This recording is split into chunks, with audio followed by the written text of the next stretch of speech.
So I wanted to touch on this topic real quick before we move on here, since we are talking about inheritance and composition.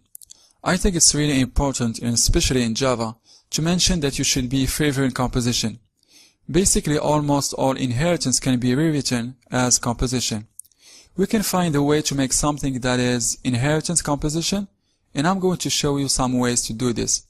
It might not seem like this is true, but let's go through this and maybe you will see what I'm talking about here. So one of the problems with object-oriented programming is kind of changed. The idea behind it has changed. Back when it was first used, a lot of inheritance was used. Now it's more composition, because object-oriented programming was originally about modeling the real world. And we found that that doesn't quite work out all the time. It's still good, it still helps us, but really what object-oriented programming today is about modeling interactions in a system and roles and responsibilities.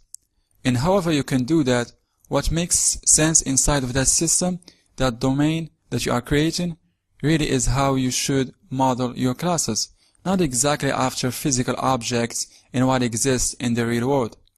And with that knowledge, you can divorce yourself from the idea that the is-A relationship has to be implemented in terms of inheritance. And this is kind of opposite of what I had talked about before when I said, well, is-A is inheritance. There is a way to rewrite is-A so that we can actually make it a composition. We can make it a has-A. And one way to think about that is we can take an is-A relationship and we can say that same relationship has a implementation of something.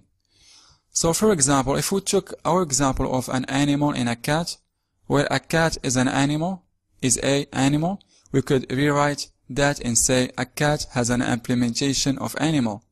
So we are going to put an animal implementation inside of cat so that cat can use all the methods and all the functionality that's inside animal. But it doesn't have to be one. And this distinction is really important for one main reason, which is inheritance is really difficult to maintain.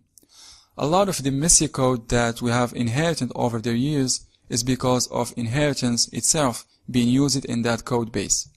I know that there's a lot of people working in a lot of code where inheritance was overused, and it makes things really difficult. Because when you make changes to a base class, especially if you have a large inheritance tree, those changes ripple down and they cause breakage in all these subclasses. The same doesn't happen so much with composition. With composition, you kind of know what you are in for. So that's just some basic advice to try in favor of composition. Now I'm going to show you some ways that we can do that using what we are going to discuss next, which is an interface.